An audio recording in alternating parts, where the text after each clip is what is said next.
Good evening. Hello, everyone. I warmly welcome you all to tonight's wonderful and extraordinary crypto class. Hi, Attila, and hi, Petty. Thank you very much indeed for being here and really providing us with some fresh information. As you know, this little briefing will be about USDT and USDC, a bit more. So, there has been a bit of turmoil in the USDT space over the past few days, and more of you have started writing, calling, sending messages, and emails to all our customer service channels, and to me personally as well. Naturally, since we always strive to keep our finger on the pulse of the entire market, we would like to share where we stand, our opinion on this matter, and what needs to be done in the future.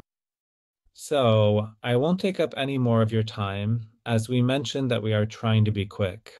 There wasn't supposed to be a crypto class today because there is a start seminar this Saturday, which you should definitely attend. So, I will hand it over to you, Attila and Petty, to explain what actually happened, and then, of course, where our place is in this story. It's very good, and I think it's important to see clearly, and I believe it's simple to understand the situation. However, to be honest, reading the news is completely astonishing. Things just radiate into a person. A completely understandable and logical step has been taken by European lawmakers to restrict stablecoins that handle more than 1 million transactions per day or move more than 200 million euros per day. This law has been widely anticipated and discussed by experts and stakeholders to ensure the stability and security of the financial system. But now, obviously, the two big ones, well, from this, USDT is much larger, but they both far exceed this value, and within the European Union. Stablecoins that exceed these values can only operate if they are managed by a financial institution that is registered and licensed in the European Union that are. Now, Circle, the company behind USDC, already has a financial institution and has indeed submitted its license application, so they are ahead by that much. So, Tether, behind USDT, has issued a statement they plan the same, but they do not yet have a financial institution and they have not been able to apply for the license. Now, what indeed caused a big stir in the market is that Binance restricted the use of USDT in the European Union region. The reason for this is that Binance is now very afraid of the authorities. They have received numerous fines. Their CEO has been sentenced to prison, and in reality, they haven't done anything that other exchanges, which can operate freely, haven't done. They simply gained market share in a very skillful manner, and as a result, many people didn't like that. So Binance responded more quickly. By the way, USDT can still be used on a lot of exchanges here within the European Union. I intentionally do not want to recommend exchanges, but I will tell you which exchanges I use BEP20 USDT on, Bybit, and Gate.io. We cannot say how long it will work. It works now, but what can be expected in the future regarding this? Well, USDC will likely have licenses much sooner. I wouldn't generally refer to those articles that wrote extensively about this because I don't know exactly what they based it on, but it seems that it won't take much time. So USDC is at the finish line, and USDC will also certainly obtain it. The company named Tether, being a massive company with many, many billions of dollars in its pocket, would be foolish not to do it. In fact, they've already issued a statement that they will definitely do it. So, regarding the market situation, that's about it.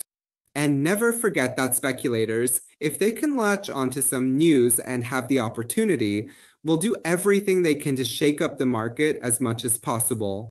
This is an excellent opportunity for a high-influence speculator to have a couple of days where they can buy cheaply and maybe sell by the weekend, making a few $100 million. But I don't want to downplay the situation. I just see what kind of articles are being written. But let's get to that, and then I think I'll ask Teddy to explain how this affects us and you a bit more thoroughly. Yes, all of us actually. Indeed, that's right. That's right. This affects us mainly on the work front. Otherwise, regarding the regulation, we have mentally prepared for the possibility that we might need to use another stablecoin at some point. So basically, we have the necessary organs for the situation. Now, as Attila mentioned, Binance is actually the only one that has taken steps, so to speak, to preempt any regulatory actions. But despite this, we have now brought out our development that allows for deposits in multiple types of tokens in the back end, which is a significant advancement. If everything goes well, and it is more than likely since We have dealt with this before in the past, but at that time, we did not feel the need to implement it because it was not necessary. Next week, a new feature will go live in the web office where you will be able to display a balance in USDC alongside USDT.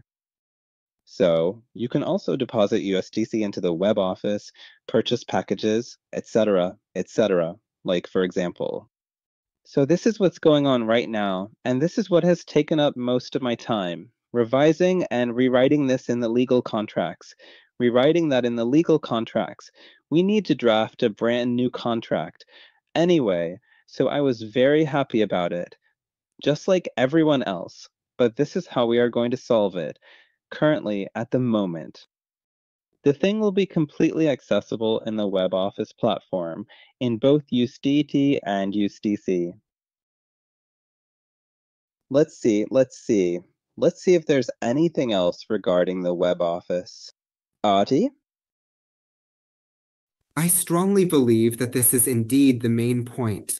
It is extremely important to add that we will meticulously plan a lot of various things here to be thoroughly prepared for all kinds of different situations.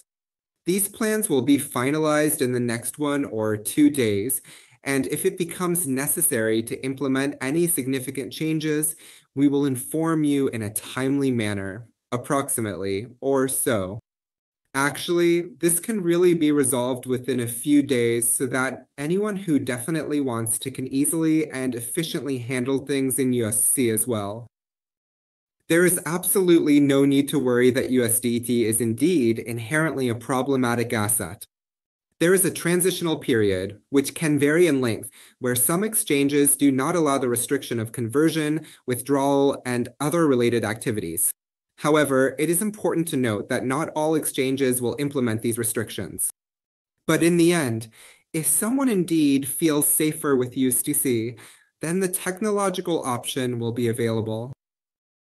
I can also definitely imagine that if we do this, it might not even be actually essential to turn it on, but we will probably decide that then.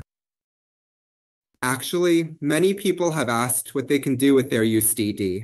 In fact, they can do a lot of different things, anything except on those few exchanges. They cannot exchange it, but otherwise it cannot be prohibited on DEXs, so we can exchange it on DEXs at any time, either to use DC or anything else. And we can also exchange it on those exchanges that have not restricted the use of USDC. By the way, it can still be used in various ways in the rest of the world. Therefore, this is within the framework or borders of the European Union. But it should be noted that the European Union, in particular, does not want to destroy these stablecoins. Rather, they want the major stablecoins to establish financial institutions that comply with European financial regulations and pay taxes here in the European Union and other regions. This is essentially what it's about, and with this regulation, they're forcing these two major players to take action.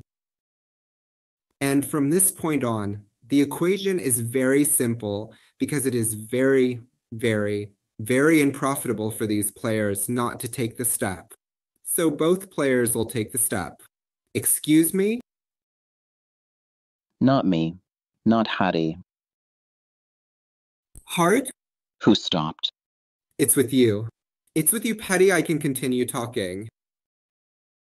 Okay, so it's big. It's in their interest for this to work, and that's not in question. So, one party will go through this procedure slightly a bit earlier, and the other party a bit more later. Here, Tether, the company behind USDT, which is a popular stablecoin, really needs to get its act together because the more it falls behind Circle, which is another major player in the stablecoin market, the more market share it will lose. So, it is very important for them to always move extremely quickly, since USDT is the stablecoin with the largest market capitalization and market penetration. However, USDC is not lagging far behind, not by orders of magnitude, and because they moved significantly faster, they're going to gain some market share. If the regulator leaves this for too long, they will leave it too much. So we can be sure that the regulator will step on the gas. And I can't say within how much time, but everything will be arranged so that it can be used without restrictions. Let me just ask a question. Actually, it was really very important for USDT that partners transfer to BP20. Is it the same for USDC? It should be used exactly the same way. Really, only the letter T changes to the letter C. And from a usage perspective, everything is exactly the same. Of course. They asked if it would be possible to store it in the Mosaic wallet, but that's definitely natural. That's right. Honestly, we can't say more at the moment. We are working, planning, and preparing for everything. And by the way, this will probably be a past issue in half a year, and everything will probably continue as it was last week. I just want to reassure everyone because some people were worried about what will happen to their commissions and such, so there's no problem with anything, including what is in USDT. As the guy said, there is really no reason to worry, and of course, we are paying attention to this.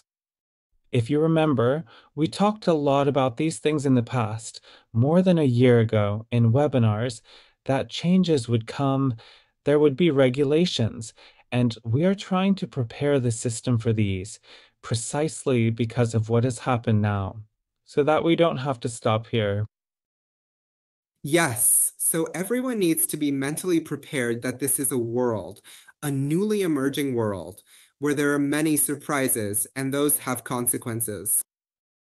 I can absolutely promise that there will definitely be plenty of situations with a similar atmosphere in the next 2 to 3 years. In situations like this, you need to stay calm and think clearly, be prepared, and avoid making hasty decisions. However, you must be ready with solutions for every situation. So, in reality, there is nothing extraordinary here. This is the normal operation of the crypto market, and it will continue to be so for the next 5 to 10 years. So, is there anything else you would perhaps like to add, or should we wrap it up? Not now. If Patty doesn't have it, then the answer is a definite no for now. But when we are done with the planning and analysis here, we will inform everyone about it at this particular moment. Okay, another question came in at the same time, asking if USDT can still be bought. For example, on CoinCharlin, yes, and definitely used in Novalis or Alphin, yes. I also spoke with the owner of CoinCharlin. So of course, they are definitely aware of this as well. Here, it should be noted that Binance, along with 2 or 3 other exchanges in the cryptocurrency market, has either stopped or restricted the use of USDT because they do not want to support the unlawful and unauthorized operations of the company named Tether. By doing this, they are essentially protecting themselves because they are very afraid of the authorities. If you look up on the internet the various issues and controversies Binance has had with different authorities around the globe and potential legal issues, it's no wonder they don't want to accumulate more points that could get them into trouble. Okay, First of all, I would like to thank you very much indeed for being available at such short notice and explaining the situation to us, and to everyone who came here this evening to spend these 20 minutes with us. Absolutely all of you. So, I can't tell you anything different than what I said, to meet on Saturday at the START seminar, because AG Zoltan, Jura Attila, Nagi Janosch, and of course myself are preparing very exciting presentations for you with collected Mosaic, Mosaic Galaxy, and Novelist information. So, see you on Saturday. We'll upload this video, and it'll be translated into English and Chinese, and it will also be sent to the partners. Thank you much, everyone. Thank you much. Hi, hi, and hi to you too.